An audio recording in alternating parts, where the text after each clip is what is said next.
Hello guys, Shri માતાજી, રાધે રાધે. તો અમે આવી ગયા છે ડાકોરના રેલવે સ્ટેશન. સવારમાં તો બસમાં આવેલા પણ લેટ થઈ ગયેલા એટલે તો અમે ટ્રેનમાં જવાના છે. તો બહુ મસ્ત ફોટોશૂટ માટેનું લોકેશન છે.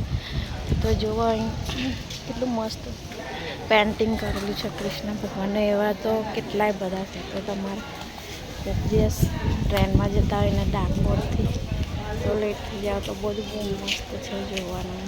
તો તમે આવજો એકવાર અને વિઝિટ કરજો. બહુ મસ્ત છે ડાકોર. ડાકોર એટલે રણછોડજીનું ભગવાનનું મંદિર, જન્નત કે છે. રાધે રાધે કહેજે. રાધે રાધે. બહુ મસ્ત આ પીપળાની ઝાડ છે. બહુ મસ્ત છે. તમે આવો તો આ ફોટો તો જો કેટલો જોરદાર છે. એવા તો બહુ જ બધા છે. બધાને જય માતાજી, રાધે રાધે.